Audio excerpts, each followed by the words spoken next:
Okay, so there's this girl that I went to high school with who just posted like a job that I might be interested in on LinkedIn. Do you think it's weird if I like DM her? I literally have not spoken to this girl since high school, which is 7 years ago now. Wow, damn, we're old. Don't get me started. No, I'm kidding. No, I think it's not weird at all. I was actually talking about something similar with friends. I was just making fun of my parents on how they sometimes bump into like old friends from junior high or like, when we were like 5 years old. And they were just like, they just have this easy way of diving into the small talk, even though you haven't Mm, seen them in decades. So I feel like when we grow up, and we are grown ups at the end of the day, we're adults. that's I scary. think we need to be like, hey, hello, we knew each other, and I want to ask you something. I think that's part Cool. of being grown ups and making connections. At the end of the day, we are working, and sometimes you might need like a favor or like something from someone else. So Fair. I think that's fine. Fair. Okay. I will reach out then. Everyone fingers crossed. Perfect. So what are you doing this weekend? I think my boyfriend and I might go on a movie date this weekend because we haven't been to a movie in like years. I don't know the last time I was in a movie theater, honestly. But we're either gonna see Wicked or the new Lion King. I love them. I know, and I mean, I haven't seen The Lion King though. I know I'm late to the party on both, so no one judge me. But I haven't seen them yet, and I kind of want to see both of them. I have a few friends who would like slap me if I saw Lion King over Wicked. I don't know. Are you one of those friends, Matt? The thing is, I personally, Wicked is my favorite Broadway musical, and Lion King is my favorite animated movie. So I'm really excited to see Mm, Mufasa too. Don't get okay. me wrong, but the thing is, I feel like Wicked premiered in Thanksgiving, I think. So I think it Mm, might be leaving soon. So that's okay. why I would suggest seeing like Wicked in a Fair. movie theater. And then you can Okay. watch Mufasa. I mean, it's gonna still, I think it's just premiered, so it's fine. Okay, I will let you know which movie I end up seeing this weekend, and we will loop back on that. But anyway, I want to welcome everyone back to the third episode of the Goal Getter podcast. I'm so excited to be saying that. I think I'm going to say every single episode how excited I am to be back because I'm just really proud of us for making it to episode three. So, welcome back to the Goal Getter podcast, where we're truly about lifting each other up and empowering women from all walks of life to chase their career dreams, break barriers, and celebrate their successes, big or small. So, in this episode, we have our first interview, which is super exciting. We have one of our good friends, Elle Ota, on with us to talk about her time volunteering on the board of the Renegade Relief Runners in Ukraine. I think you guys are going to love this interview. And yeah, so stay tuned. I'm so excited for this interview. I think we couldn't have a better guest to kick off this interview section within Goal Get Her.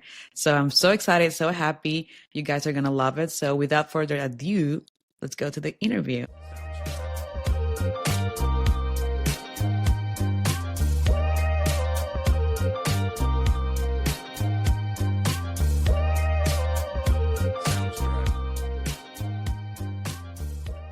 Hi, everybody. We're so excited to welcome our first guest to the pod. Elle Ota is a board member with the Renegade Relief Runners, founded soon after Russia's full-scale invasion of Ukraine in 2022.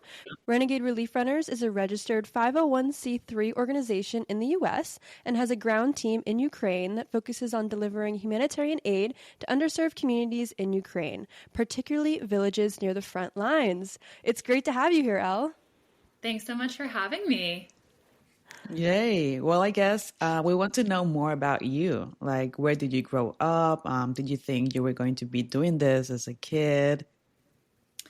Yeah, so I grew up mostly in San Diego, California. I spent my childhood going to the beach, doing junior lifeguard camp. I really wanted to be a marine biologist for many years, so I would not say that I really envisioned myself delivering aid in a country at war. I did want to be a paleontologist for many years, and I had this dream that I would have a Jeep where I would put my dinosaur bones and use that to drive across various landscapes. So, in a way that came true. We do drive trucks with large things, just, aid or tools in them. No dinosaur bones for me. So yeah, I mean, in high school, I think I was a bit lost trying to figure out what exactly I wanted to do for my career. And I think, like a lot of ambitious, nerdy high school students, you get slated into the science category. So I had a lot of people pushing me toward a career in STEM. But I think when I got to university, I have really had the opportunity to delve into the topics that were interesting to me. I actually majored in archaeology, classics, and anthropology. And I always have to explain to people the connection, but I specialized in the politics, using anthropology to study politics of international heritage management. And that was kind of my segue into looking at how, large multilateral bodies are managing people. That kind of led me to the world of human rights and humanitarian aid, which is what I do now. Super interesting. That's like such an indirect path, but such an amazing place to end up. So how would you describe your role within Renegade Relief Runners now? Yeah, so I basically have two roles, although like many people in the organization, we wear a lot of hats and do a lot of overlapping tasks. So officially, I work as the Chief Strategy Officer and a board member of Renegade Relief Runners. As Chief Strategy Officer, essentially, I help to define the external facing side of the organization. So doing everything from writing communications to our supporters on social media, on email, helping to do fundraising and grants, and defining our advocacy efforts. So essentially, when I explain externally facing roles, I usually frame it as, how do we define our mission statement and how do we communicate its value to the world?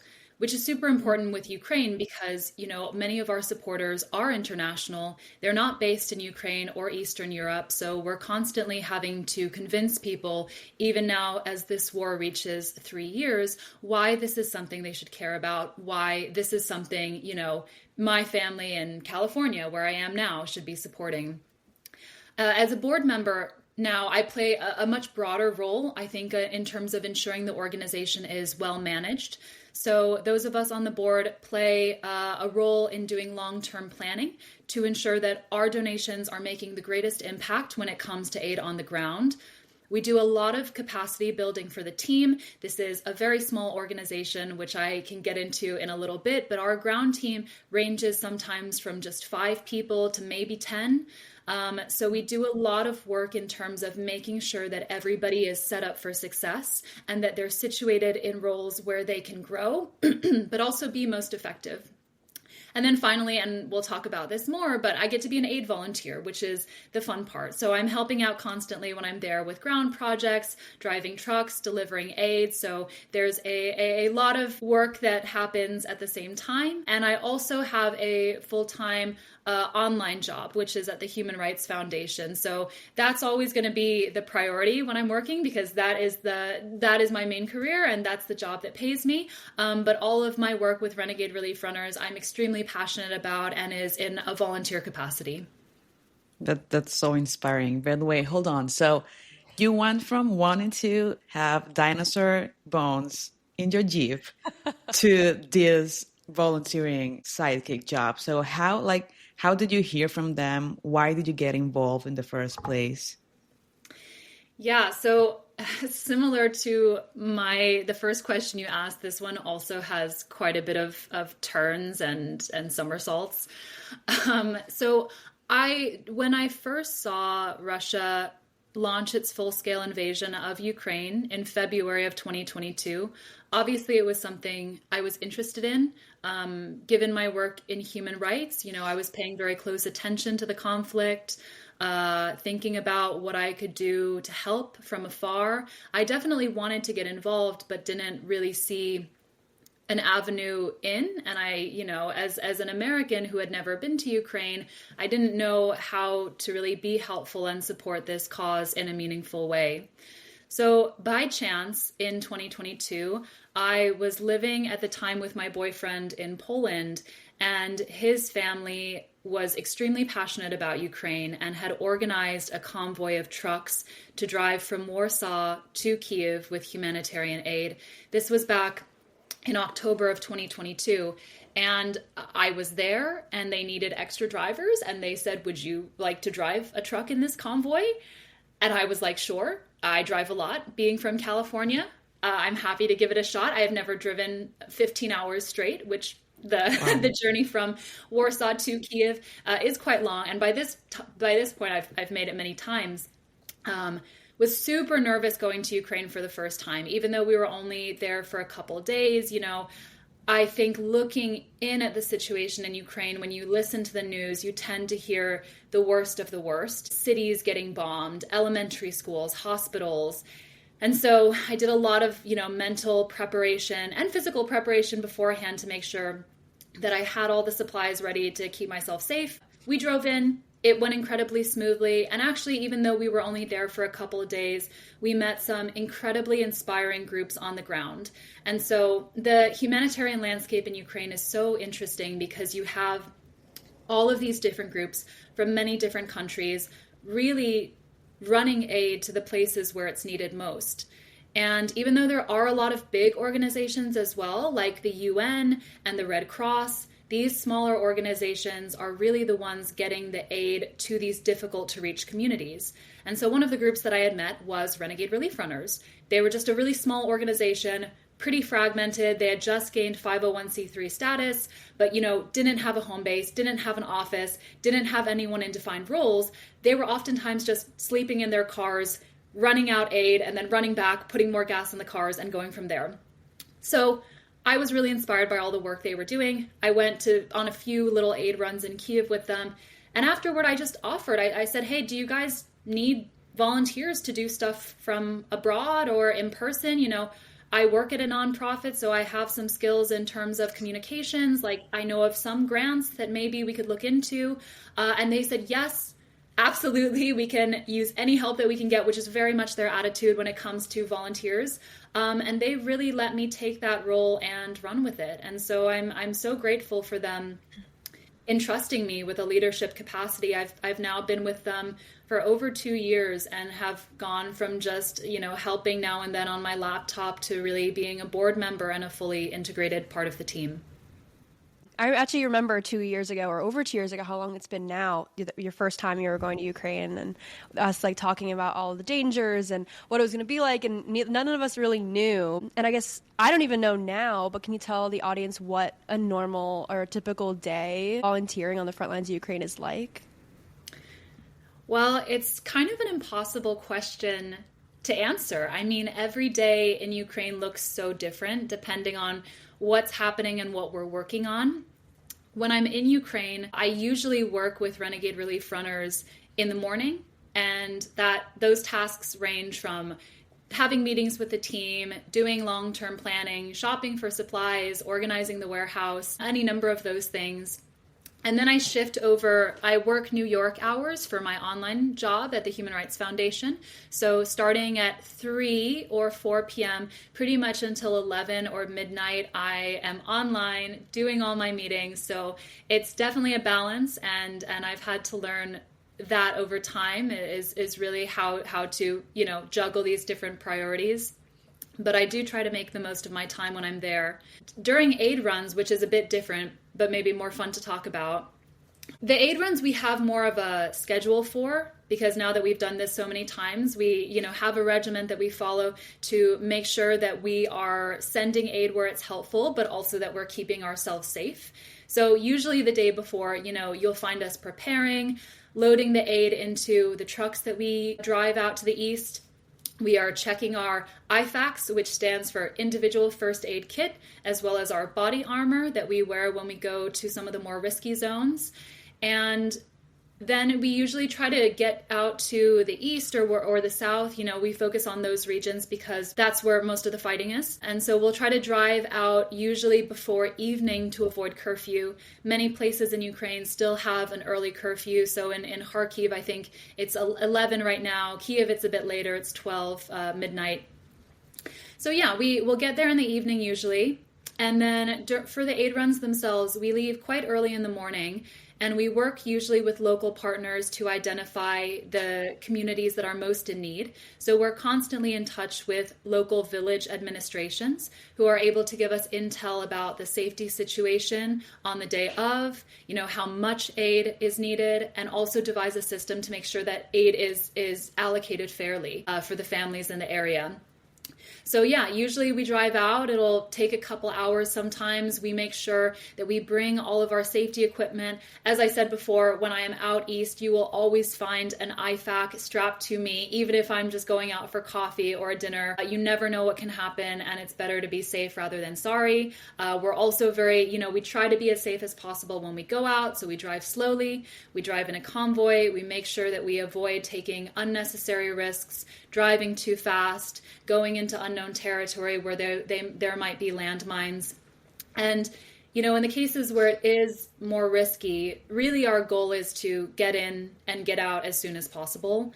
The longer you stay in a place, the more of a target you make yourself, especially if you're dropping off a lot of aid and there's a whole bunch of people congregated in the same area. That easily becomes a target. And we know from experience that the Russian army doesn't hesitate to target humanitarian aid workers, even though, that is a war crime. But it's a way to dissuade people from doing this type of work and also demoralize the local Ukrainian population. So we do this as best as we can. By now, certain of our group members have been doing this for a very long time. Everybody is trained in tactical care and combat medicine. So yeah, we make the most of our time, and we try to just do it safely and make sure people get what they need. Wow, this is very interesting. And earlier you mentioned something very important, which is how you prepare physically and mentally, and I'm assuming emotionally too. So how do you stay motivated and maintain balance while navigating such a meaningful role? You mentioned having your main job, HRF, and then doing this for the rest of the day. How do you keep that healthy balance in your life? Absolutely. Balance is key. I think working two jobs essentially at the same time requires a lot of personal structure and discipline. You will see I have lists upon lists of all the things I need to do. I make sure that the time that I set aside to work on HRF for 8 hours a day, that I really give myself a good working space to do that. And the time I need to take my meetings, have a good internet connection, have a quiet desk area to do this. And I think, in terms of balance, when it comes to Ukraine, it's pretty easy right now, especially to get overwhelmed by the situation in general. There is a lot of war fatigue. There's uncertainty about the future. There's consistent losses across the front lines, as well as fear. When you go to these places, it is stressful. I do still get scared. But I think in all these situations, I tend to focus on the factors that I can control. Can I get out an email today? Is that a little win? Can I finish this grant report? I can't stop, a missile barrage from hitting Kiev. Can I make sure that I am in an air raid shelter or, in a bunker if needed, if the situation gets bad? Do I have what I need to keep me safe at all times? So I think, that's sort of how I go about thinking about war. I think a good example that I can remember from recently. So during this past election in November, obviously a pretty difficult week for a lot of Americans. And I remember I was just feeling so hopeless at the time. I was actually stuck in Poland because one of our vans broke down, and I was just sitting by myself in a hotel room alone. And I was like, God, I just feel so useless. So much of this is beyond my control. And I can't fix this. This is going to be a huge issue that our country and the world faces over the next couple of years. And nothing that I do individually now is going to make a difference. So to motivate myself, I was like, I need to do something with my hands. And so I reached out to all my family and friends on social media, and I asked them to give me $10 to start building meal kits for villages in Ukraine. A meal kit only really costs $10, and it has all of the essential items that a family would need to get through, 2 weeks if they don't have access to grocery stores. So I was overwhelmed by the number of people who actually gave me money, and I got enough to make 300 meal kits. So the week after the election, I was literally running around stuffing grain and pasta into boxes. But it's just an example. It gave me something to do where I was like, this is something I can control. This is something good that I can do at a time when everything feels like it's spiraling out of control. So that's kind of a small example of a much broader attitude that I have when it comes to aid work, especially in war zones. That's an amazing example, and kind of rolls into the next question I wanted to ask you about your most rewarding moments, because I bet for doing this for 2.5 years and continuing to do this, there must be moments that are super hard mentally to get through, but also the rewarding moments that make all of this worth it. Absolutely. Well, there's so many. It's honestly hard to choose. I think a lot of the rewarding moments just come from doing the aid runs themselves. My Ukrainian is not up to par. So obviously there's a language barrier for me when we go on many of these runs, but I've been pleasantly surprised by how much you can understand on a very basic human level, even when you go to these places. I don't know. I have a lot of memories, I think always young people and kids are especially touching. The communities we serve are often elderly people and then women and children who are kind of stuck in these villages close to the front lines. So we always buy extra candy bars. Usually we'll have to stop at a gas station and we'll bring extra candy bars for the kids. And, I remember one time we were dropping stuff off, and some of these kids have never seen Americans. They're like, what are these people doing here? They look very different. We don't understand them. They're carrying a lot of big, heavy things, and they'll be hiding behind their parents. And I remember just extending candy bars to people, and their faces just light up because they're like, oh, this is a language, we don't understand English. I don't understand Ukrainian, but like we understand basic human compassion. And nobody's going to say no to sugar, especially when you're not having that sort of candy readily available in these villages. So that always makes me smile. And, sometimes we have really lovely interactions with the local village administrations because they're the ones organizing this, telling us what time to arrive, telling all of the elderly people, hey, bring your carts, come to the city hall at 12 and Humanitarian Aid will be ready. And occasionally, babushkas or Ukrainian grandmothers will prepare us thank you meals. So I've had some of the best borscht of my life prepared by village recipients when we go as just a small way of thanking us for bringing aid to their communities. That's always really rewarding. And then finally, I've many fond memories. After our aid runs, we have our traditions of going to our favorite places in Kharkiv city and just celebrating with some drinks and some good food with all of our local partners who really make my day. I have a confession to make. I almost cried during that story. So that was so emotional. No, and I think it's beautiful to hear sometimes the people who are enduring these challenging moments or that they don't have enough are the one that give the most sometimes. Sometimes people in more privileged positions, they're not giving enough. And that's so beautiful to hear that they are preparing meals or doing whatever they can to thank you and your team. It's truly inspiring. It feels like it's so weird sometimes because we're dropping off meal kits for people and then they're giving us soup in return. And I'm like, no, like, please save that. You don't need to feed us. But, it's Ukrainian hospitality. It's any Ukrainian household that you step into, especially if there is a woman there, she will make sure that you are very well fed. And in fact, I was told the last time this happened in Ukrainian, like, this one needs to eat more. They were like just doling more soup onto my plate. And they also had, they had chicken liver, I think, which I am not a huge fan of, but I got a lot ladled onto my plate. And I was really like, no, please, no more. Well, I mean, I love these stories. I think this is exactly why you do what you do, right? and it's just all about the human experience. So, and I think also your specific situation of managing like two jobs is also part of the human experience. Most women are witnessing and experiencing too. So what advice would you give to women who are looking to make a difference in the humanitarian aid space, but might not know where to start or what to do? I love this question because it's definitely one that I asked myself as I was getting involved. I would say to reflect on your unique skill set and think about what it is you can bring to the table. The really nice thing about the aid world is that it's incredibly interdisciplinary. So whether you have a background in marketing or creating budgets, if you are a policy expert, if you know how to do logistics or translating or organizing hospital supplies, even if you were, in the military or something, your talents can be extremely useful no matter which aid group that you're working with.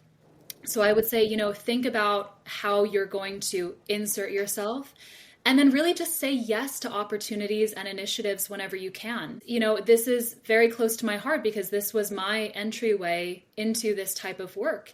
It started off truly with me just texting the founders of Renegade Relief Runners and saying, hey, can I help?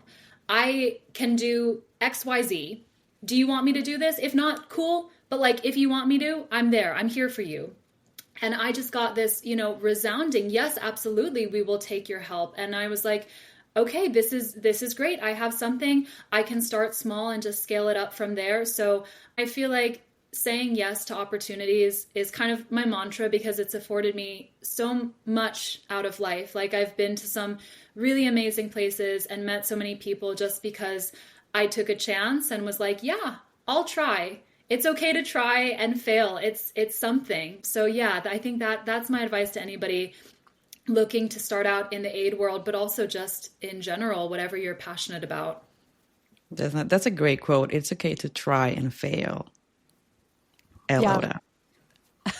Quote by Elle. I love that. I'll take all the credit for that quote. I made it up. I think Renegade Relief Runners is a women-led organization. If I don't stand corrected, there's a lot of women on the board. Is that correct? Yeah. One of I would say, it's a mix. Our founders one is female, one is male, but we have a lot of women in leadership. And at this point, I would say the majority of people working on the leadership positions are women. We obviously have a lot of male volunteers. The aid world, and I can get into this a bit later, but the aid world itself is pretty male dominated. So we're actually quite lucky to have so many amazing, competent women working in our organization. Yeah, definitely. Can you describe or give our audience a little bit of a view into that and explain some other women that you've met doing this? It's not just, you're not the only woman in this organization. What are the other women doing? What are their little bit of backgrounds? Can you just give us a little bit of insight into these other amazing women that you work with on the ground? Yeah. So, oh gosh, where to start? Right now, one of our founders, her name's Julia Abretańska from Poland. She has done such an amazing job in creating this organization. And it was really, through her faith that this was going to be something useful and that this was something needed, that we exist at all.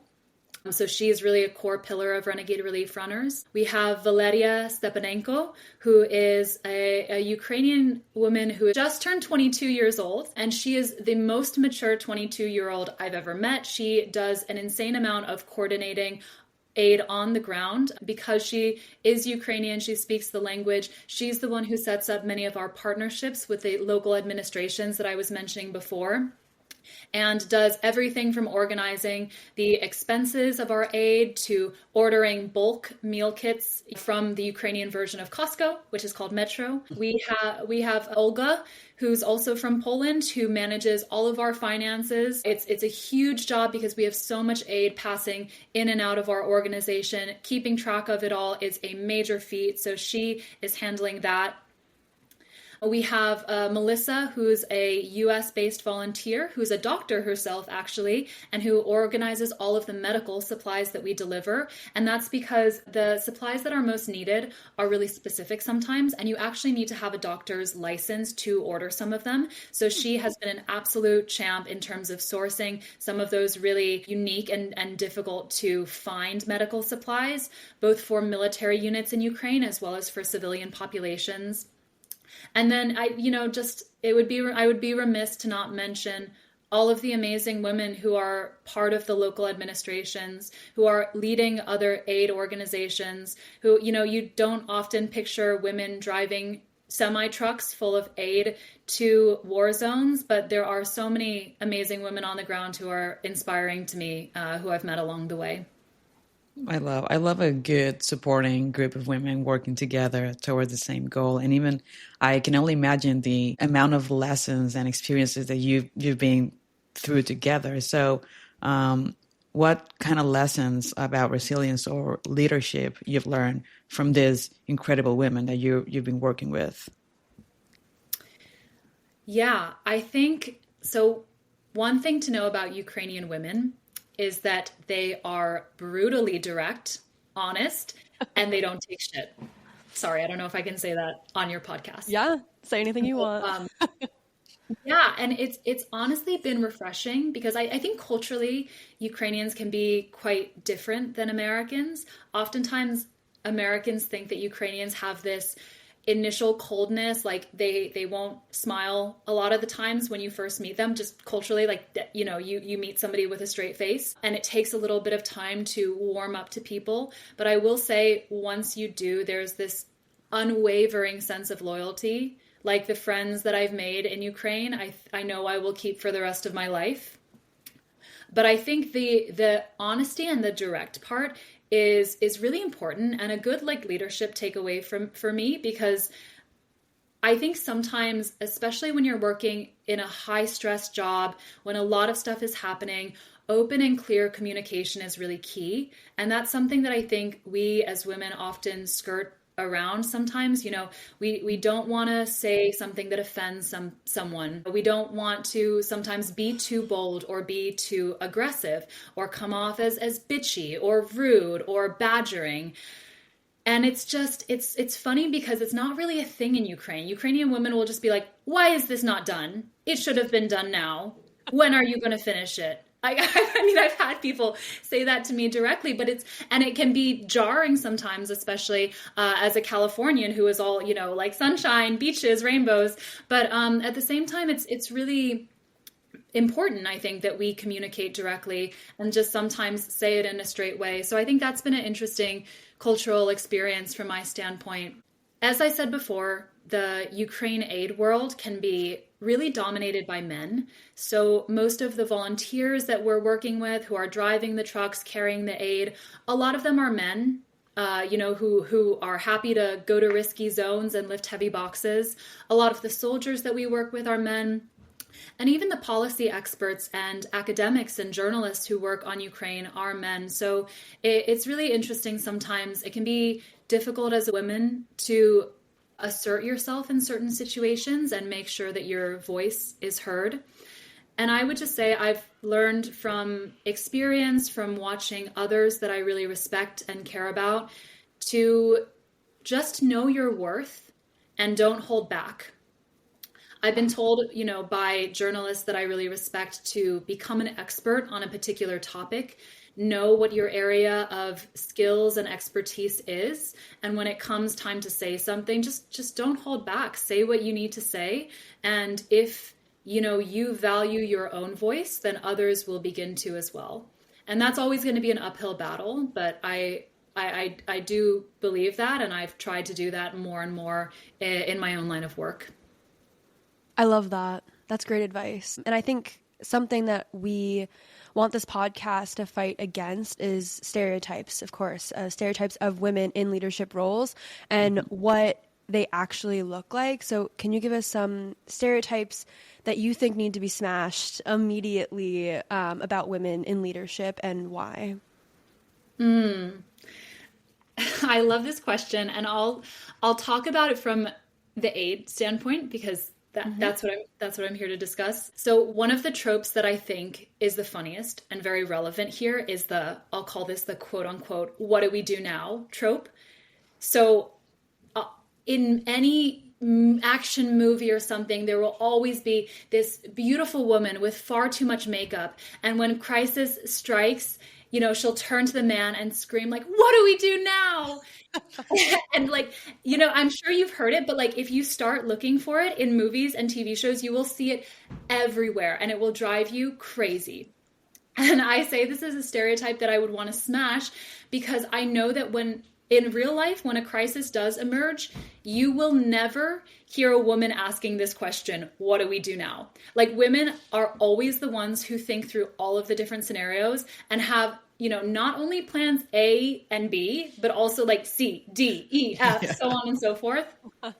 And, this idea that women get paralyzed in a crisis just couldn't be further from the truth. I mean, even in aid situations in Ukraine where stuff gets a little dicey, the women on our team are so well prepared. They are ready to give directions, jump into action, make sure that they and their team members are safe. And I think that's such a key thing, such a misunderstanding of how women react in crisis situations. And you can even, you can even think about that way outside of a war zone.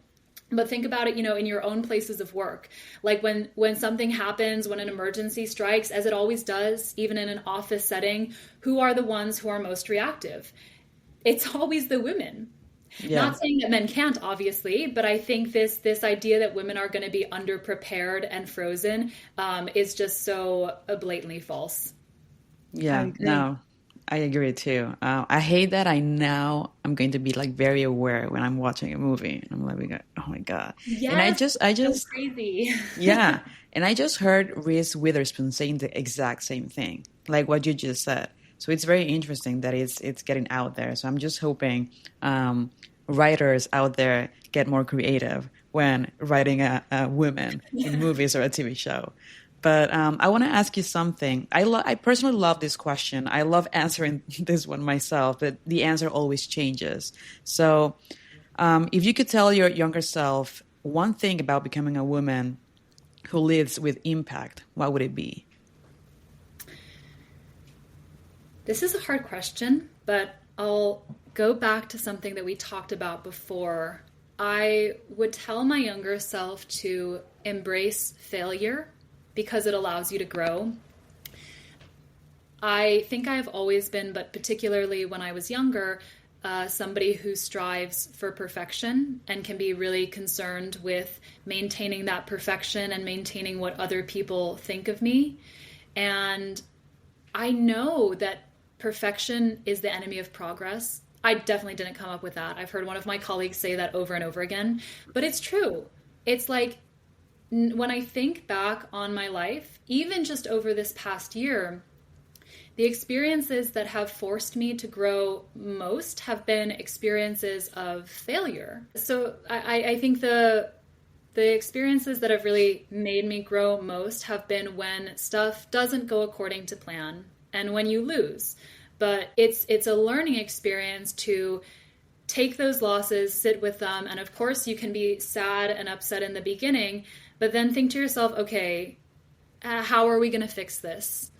What steps do I need to take to rectify the situation? And if you can embrace those steps and start thinking through and problem solving, that's really when you grow the most, at least for me. Like, those are the moments when my character has been the most tested. And if you're able to come out on the other side, then I think those are the really invaluable experiences. So I would just want to tell my younger self to not be afraid of embracing those. They happen. It's life. And just learn from them and take more risks, even if it means failing. I think that resonates a lot with my life as well. I think every time, I'm stuck with a hurdle, at least I try, or I think I do, come out the other side stronger. And I think that should be, or is, everyone's goal at the end of the day. But all the growth and leadership stuff aside, we put our work aside, put everything aside, or close our computer.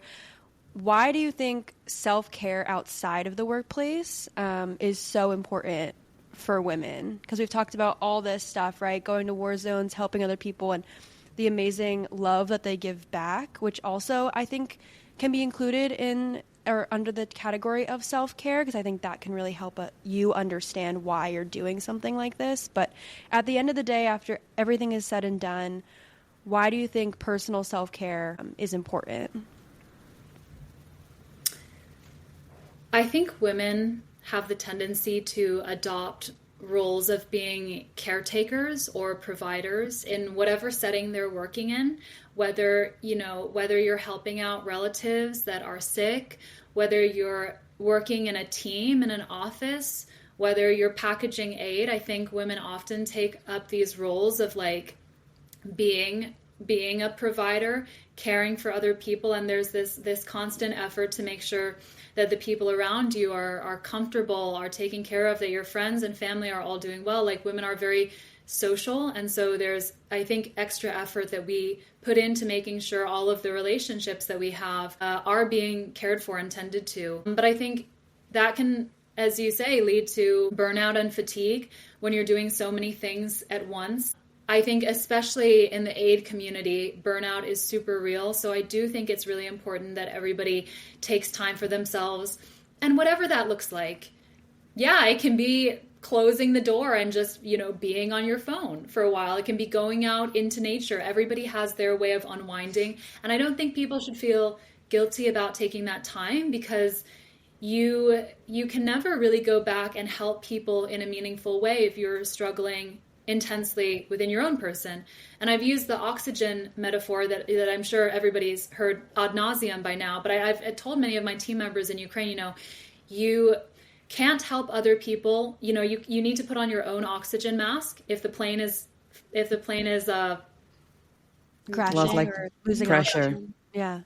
The oxygen masks drop. And the plane's I going hope down. not crashing. Yeah. No, if the plane crashes, I mean, that's it. Help, yeah. But if you do have a chance to get some oxygen, put it on yourself first and then put it on the other people, because there's no way that you can actually be trying to do some good for the world if you yourself are really struggling. Well, the plane thing, it's a great analogy. I never thought about that, but that is true. You need to take care of yourself first in order to be there for others. Absolutely. But how do you recharge? You're mentioning the importance of keeping this balance and doing stuff outside the work or humanitarian aid. But how does Elle recharge? Well, as you both know, as my friends, I am a very social person. So I think I relax and feel validated, feel excited when I'm around people. Not all the time, not 100% of the time. I definitely need my nights alone just watching Netflix. But I would say in general, I get a lot of motivation and recharge by being around people. By going out to drinks with my friends. When I'm in Ukraine with the team, if I want to bring everybody together, food is a huge motivator. So I will often order food delivery or maybe cook something for the group so that everybody can be together, be chatting. That's hugely rewarding. I love traveling. It gives me so much joy. I will never get tired of it. And I'm a very nerdy traveler too. So when I go to a new place, I will read history books about it. I will make sure that I go to all of the cultural sites. And of course, because I studied archaeology, as I mentioned in the beginning, I will definitely nerd out about all the ruins. So I find stuff that brings me joy and I capitalize on that. When I'm home in San Diego, as I am now, I do a lot of surfing, working out, yoga. I like to stay really active. I feel like that's a big thing for me. When I'm stressed out, being able to burn off energy is huge. And so that can be hard when you're in Ukraine and it's snowing outside, but I'm like, there's something you can do inside. You can do yoga, you can do Pilates from YouTube, just something to keep your body active so that your mind is at peace. I love that. Definitely. For the audience who doesn't know Elle is a big surfer. And she took me surfing one time about 2 years ago, and I thought I was going to drown. I'm pretty sure that board just would not stay under my feet. I've never surfed before. I grew up on the East Coast, as you guys know, and that board, one of the hardest things athletic-wise I've ever done in my life. But if anyone wants surfing tips, you can talk to Elle. I would love to learn. It was a lot of fun. It was a lot of fun sitting out there, riding the waves, all this. And I got like one good wave and I rode it on my stomach, but that was as far, there was no standing up for me. It was not in the cards that day. Well, the most difficult part of so everybody who tries surfing thinks that the hardest part is going to be standing up on the board, which is absolutely false. The hardest part is paddling through the waves when you're trying to go out and just getting hit in the face over and over again. And the thing is, I get hit in the face too. It's just I'm used to it from doing it so many years. But when you're doing it for the first time, it can be really shocking. And Grace is actually a really good swimmer. Like, you did swim team for years. I swam all the way. I swam all the way through, almost all the way through college competitively. So I went into this thinking I was going to be amazing, and it was completely different. But it's okay. But I'll go again. That means that you have the surfer muscles to be effective. Okay. So you just, once you get used to like, basically somebody throwing a bucket of cold water in your face every minute. Time. Yeah. So is it always cold? Depends on where you are. San Diego, the water, it tends to be pretty frigid, especially in the winters, which I think is when Grace came. In the summers, it's quite warm. You can probably get by without a wetsuit, but definitely in the winter. I mean, I went earlier this week and it was like frigid. Like, so usually I'm okay in the cold because I have like a pretty nice wetsuit now that keeps all my heat in. But it was so cold that when I got hit in the face with a wave, as I just said, it happens to everyone. I was like, wow. Like, it was like, it almost gave me a headache because it was so cold. So yeah, come to San Diego. It's warm and lovely. It's sunny outside right now in December, but the water is cold. Okay, good to know. I live also like by the beach, but it's the complete opposite. We don't have any waves. It looks like a lake, and it's warm. Like the water is warm. So, but your beaches are absolutely stunning. I've been down to the Yucatan before, and that water, the water is like a bathtub, but it's like a turquoise unlike anything you'll see anywhere. Yeah, 100%. I had to add that little surfing tidbit in there. So anyone out there who wants to learn surfing, we can talk about that more. We can invite Elle back on the podcast to do a whole surfing. We can get women in surfing on the podcast. We should. Okay, we got to add that to our list. It's also a very male-dominated sport. Usually sometimes the only women out there, and it's all these like really intense guys. But the fun thing, sorry, this is a tangent.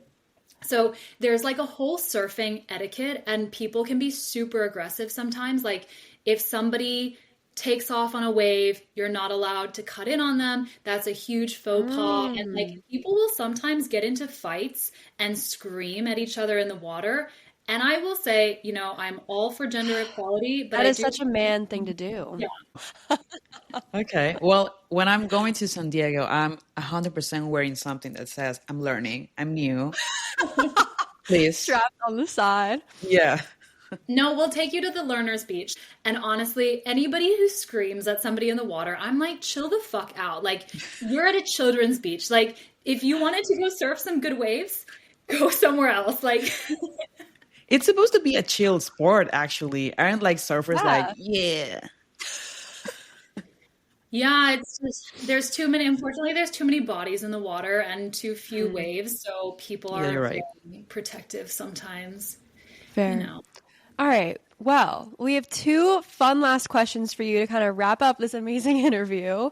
So the first one is, if you could have a lunch with a badass woman from history, anytime in history or pop culture, who would it be and what would you ask her? Gosh, I hate this question. Just say it. I think I hate this question because I used to get asked it a lot when I was younger. And I would always kind of go through what I knew from history and think about like all these women that I read about in my textbook. And I was like, I don't know if I really want to have lunch with any of them. I will say now, in the work that I do with human rights, I have met some amazing female activists that honestly are a much better answer than anything I would have given as a child. Like, I have now had an amazing opportunity to like have lunch with people who have led their own protest movements and gotten out of prison in certain authoritarian regimes and gone to, the Hill to advocate, gone to meet the president. And so I will say already, those lunches that I've had with those ladies, they are incredibly impressive. There are so many female activists out there doing amazing work. Any of those will be better than the answers that I would have given as a kid. Honestly, now it's going to be Taylor Swift. It's always going to be. I went to the Eras tour this year, changed my life, was going to be the Woodstock of our generation. And yeah, I mean, my answer is just because I love her and I just want to have lunch with her and talk about all of the songs that have changed my life. But I mean, if we want to talk about business, like, she is the only self-made billionaire from music alone. Like, not even just the only woman who's done that, but like the only artist who's a billionaire just from music. So I think that's incredibly impressive. She was the Time Person of the Year in 2023. Wow, that felt like a lifetime ago. This year, they just announced the Time Person of the Year, and it's Donald Trump. And I'm like, I know. How did we go from Taylor Swift, the best, to Donald Trump, to the worst? I don't get it. That was a very controversial decision, actually. And I don't know if I agreed with it. They were like, well, he was like, and I get the whole like person of the year is supposed to be the person who like influenced the world the most, but I feel like there were so many other options. It didn't have to be him, and there was maybe just like a push to, I don't know, political or something back there to make him person of the year. Not to get all skeptical and conspiracy theorist, but it's not like he did anything new this year. We knew exactly what he was standing for. And, one of the reasons that I guess so many people wanted him is that, like, they understood exactly what his presidency was going to look like. They saw it before. He hasn't changed any of his opinions. He's just gotten older and more decrepit. So why does that get person of the year? Like, at least go for Kamala or something, like, who made a name for herself essentially by running for president. I totally agree. It should have been someone who made history. Like, Kamala did make history running for, she was the first woman to be chosen to run for a major political party. So just saying, Time Magazine. The Goal Getter podcast girls. Exactly. Right? Exactly. You never know. That's what I've been saying. I know. So, but hey, if anyone from Times is listening, we're here. Exactly. Speaking of musicians, if your life had a theme song, what would it be? It can be a Taylor Swift song. No one will judge. Yeah. Well, it's going to be a Taylor Swift song, but which one do we choose? Maybe I'll choose a Beyonce song. What good song? So the other thing was I didn't get Spotify Wrapped. Like, I never got the little video explaining. Like, there was no banner that popped up. So I was super disappointed. Okay, Spotify, if you're listening, Elle needs her Wrapped. Hello. Yeah, send it to me. Show it to me, Rachel. I love that video. It just gets increasingly unhinged in the podcast. Questions. Gosh. Okay. Well, I've been listening to the Tortured Poets Department nonstop, but I'm also like trying to be like, can I have a happy, like, if I really wanted my life to have a theme song, I would want something happy that like gives me hope. It's difficult also because like the content of the song is different than the ones that I relate to. Like, I could do Wouldn't It Be Nice by the Beach Boys, which I always listen to when I'm sad or being skeptical of life. I love that one so much. Yeah, there's also a lot of Taylor Swift songs about like renewals, having hope, like doing better in the future. Like Clean is really nice in that sense. Begin Again, always. I don't know. I want to be future oriented in my songs. I don't know. That's probably too many. This was my year of pop. So like any trashy basic girl pop was like this. I mean, I don't know my Spotify Wrapped, but I am telling you it right now. Like Taylor, Sabrina Carpenter, Ariana Grande. Oof, that one was a really good album. Yeah. Billie Eilish. There were so many. So like, give me all the pop girl songs and like, let me just do a playlist of my life that is going to be all female. Speaking of women, it's going to be all female. Let's go. Totally Yay. fair. I love that. Yeah, Birds of a Feather was my top one song this year. Yeah. Such a good song. My top one was first one with Post and Taylor. It's called, oh my gosh, I'm losing it. I won't say mine because I think it was 5 Men, and that's embarrassing. Is it One Direction? She said sad rap, so. No, that was last year. It was sad. Oh. But Cool. think of, like, is it Backstreet K-pop? Boys and Sync? How do I find my raps now? They're gone. It was not. What was it? You know I'm not good with names, guys. Oh, you're right. I can't do this. It was. 5 I'm seconds. looking on my 5 seconds of summer throwback. I'm trying to think of like boy bands. It was like, Benson Take That? Boone. Benson Boone. That was my Oh, top. yeah. We Yeah. talked about this. Yeah. Yes, with like Beautiful Things, and I apparently listened to Beautiful Things like thousands of times, and I didn't even realize. But yeah, It's so a pretty man is holding my rap this year. I'm sorry, guys. Next year I'll do better. He's good I looking. love that for you. There you go, Nat. That's coming from Shout, me. shout out to Benson Boone. Yeah, Nat's girlfriend's got to watch out. So that's coming from me. He don't has know. this hot vibe. But I would say, Okay. but I wouldn't say I'm in love with him. I think Harry Styles has that spot in my heart and my girlfriend's heart too. So we're just fighting for him. Both of us. Cute. I Very don't fair. like his little stash. Benson Boone. I actually don't know what he looks like. Benson Boone. He has a wonderful voice too. Oh. He does a wonderful voice, yeah. Yeah. Oh, I agree, Elle. The stash has got to go. If Benson, if you're out there, no stash, but I'm loving the curly hair. Okay, that seems like a great way to end this interview. Thank you so much, Elle, for joining the Goal Getter podcast. I hope you had a good time, and we hope to have you on again in the future because this was a lot of fun. Oh my gosh, yes, this was so much fun. It was like we started off on so much business talking about war zones, and then we ended on Benson Boone and Taylor Swift, which Hey, is very typical, honestly, for Yeah. us. Yeah, no, it was truly a pleasure, and I think you guys are doing such cool work in terms of, you know, getting out stories, and like you both are so approachable, have had such interesting experiences. So I'm so glad you're sharing your stories with a broader audience, and yeah, honored to be your first guest. I hope you have many more, and I'm excited to listen to all the interesting, cool women you talk to. Thank you. Well, thank you for joining us and sharing your work and your stories. Is just a reminder of the strength and resilience of women leading with impact under the most challenging circumstances. So thank you so much. And to our listeners, make sure to follow our Instagram account at GoldGetHer, and make sure to tune in next week. We have weekly episodes you don't want to miss. So see you next week. bye, guys.